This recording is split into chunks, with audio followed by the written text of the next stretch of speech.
Good afternoon, boys and girls. Today, we're going to have a very special guest reader to read the Matzo Ball Boy. That guest reader is one of my most favorite people in the world. No, she probably is my most favorite person in the whole world. She used to read to me when I was your age. Can you guess who it is? That's right, it's my mommy. Hi, Mom.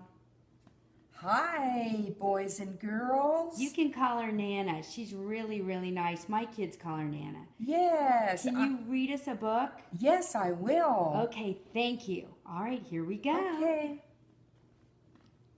The Matzo Ball Boy by Lisa Shulman. Illustrations by Roxanne Lissinger. The Matzo Ball Boy.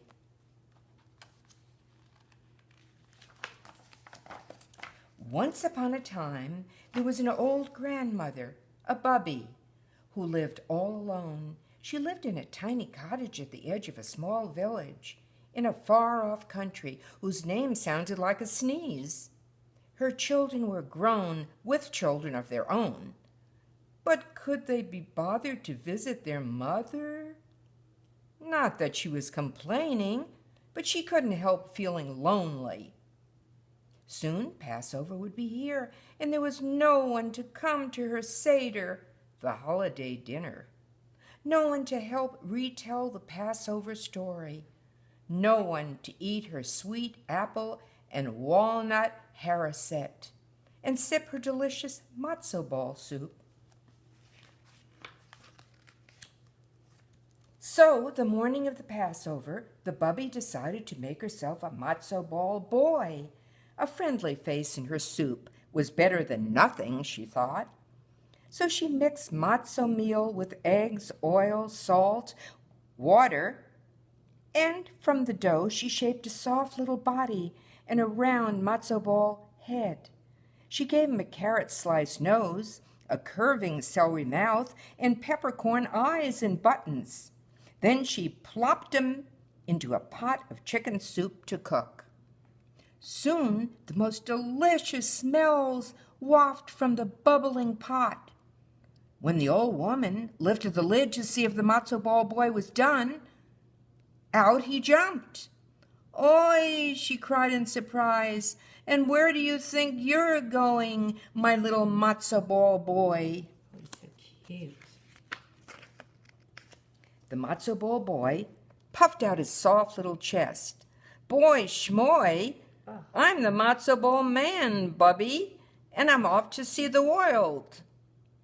Then he ran out the door, leaving smears of schmaltz, or chicken fat, on her freshly mopped kitchen floor. Not that she minded a little work, but would it have hurt him to wipe his feet? "Wait, wait," the old woman cried, running after him. "Put on a jacket or you'll catch your death of cold." But the matzo ball boy just laughed and kept on running, and he called back over his shoulder, "Run, run as fast as you can. You can't catch me. I'm the matzo ball man." Well, the old Bubbe ran as fast as she could, but she couldn't catch him.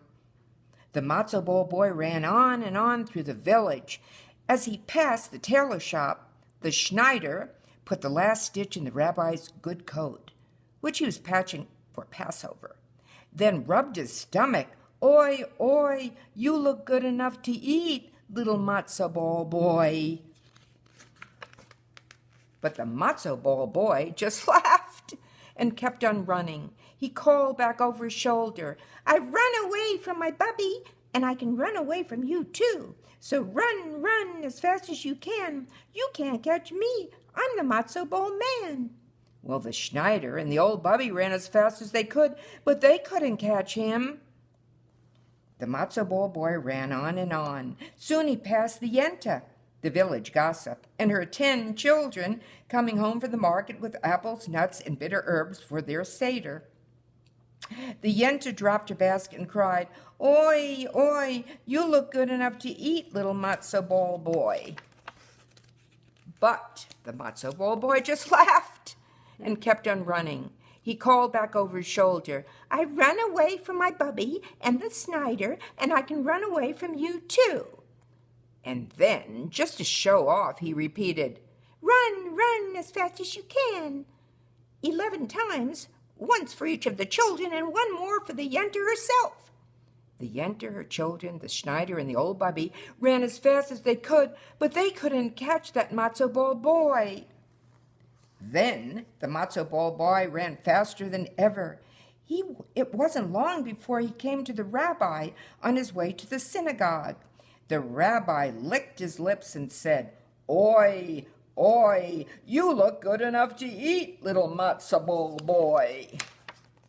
But the Matzo Ball Boy just laughed and kept on running. He called back over his shoulder, "I run away from my Bubbe, the Schneider, the Yenta, and her children, and I can run away from you too. So run, run as fast as you can. You can't catch me. I'm the Matzo Ball Man." The rabbi, the Yenta, and her children, the Schneider, and the old Bubbe, ran as fast as they could, but they couldn't catch him. The Matzo Ball Boy ran on until he came to the edge of a wide river. He could hear the others behind him getting closer and closer. Uh-oh. Oy vey. So now I have to cross a river too. The Matzo Ball Boy slapped his forehead. "I'll never see the world at this rate." "If you'd care to climb on my back, I'll take you across," said a voice as smooth as schmaltz. Oh. The Matzo Ball Boy turned to find a hungry fox grinning at him. "Ha! You must think I'm a real schlemiel," said the Matzo Ball Boy. "Do you think I don't know that old trick? First you get me on your back, then on your head, then onto your nose, and then I'm nothing more than a nosh for you. Fay!" The fox smiled a toothy grin. "I can hear the others even closer now. Do you plan to wait here for them?" "Not on your life, boy chick," the Matzo Ball Boy laughed. "Ha ha! For someone who came from a pot of hot soup, this river will be a refreshing change. I'm not made of gingerbread, you know. Me, I'm going for a swim." And with that, the Matzo Ball Boy jumped into the river and began swimming across. The fox jumped in too, but after only a few strokes, he saw he would never catch up with the quick little Matzo Ball Boy. He turned back, grumbling about cold food. When the Matzo Ball Boy reached the far shore, he looked back and saw the dripping fox, the rabbi, the Yenta and her children, the Schneider, and the old Bubbe standing on the other side calling, "Oi, oi, come back, little Matzo Ball Boy."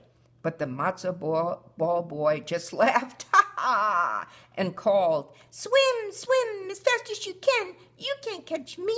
I'm the Matzo Ball Man." And since none of the others could swim, except for the fox, who pretended he no longer cared, they turned away and began the long walk back to town. The old Bubbe was the last to leave. "So go, go, have a good time," she cried. "Not that I'm complaining, but is this the thanks I get for bringing you up from a bit of dough?" The Matzo Ball Boy watched them go, and then, having nothing better to do, set off through the forest that lined the river's edge. It began to grow dark and cold, and soon the hungry and tired Matzo Ball Boy felt he could walk no farther. Just then, he came upon a poor man dressed in rags. The Matzo Ball Boy was about to run away when the man said kindly, "Oi, oi, you need something good to eat, little Matzo Ball Boy." The Matzo Ball Boy nodded tiredly. "I've run away from my Bubbe and Schneider, the Yenta and her children, the rabbi and a fox, and I could run away from you too, if I wanted. Of course, I wouldn't refuse an offer of a good meal and a soft bed." The Matzo Ball Boy looked expectantly at the man. "No one should be alone and hungry on Passover," said the man. "Come home with me. Our food is simple and our cottage small, but you are welcome to join our meal." So the Matzo Ball Boy followed the poor man through the forest until he came to a tiny cottage hardly bigger than a shack. Candlelight glowed warmly from the windows, and a fire crackled cheerily in the grate. The man's wife sat by the fire stirring a big pot of soup. The most delicious smell wafted from the pot, reminding the Matzo Ball Boy of something, though he couldn't think what. "Welcome," said the woman with a smile. Come in," said the man. The Matzo Ball Boy took a step inside. "Don't just stand there by the door where it's cold," said the lady. "Come nearer to the fire and warm yourself." He held his hands out to the dancing flames and sighed in contentment. The Matzo Ball Boy drew closer to the fire. Its heat made him feel relaxed and drowsy. "The soup will be ready soon," said the woman. She tasted a spoonful, then shook her head in disappointment. "It seems a bit thin tonight. I can't tell what else it needs. Can you?" Well, she held out the spoon to the Matzo Ball Boy, who took it and leaned over the pot to scoop up a taste. And then... Well, who's to say what happened? Perhaps he fell in. Perhaps he was pushed. All we know is that the poor man and his hungry wife had a delicious meal of matzo ball soup that night. You were expecting maybe a different ending?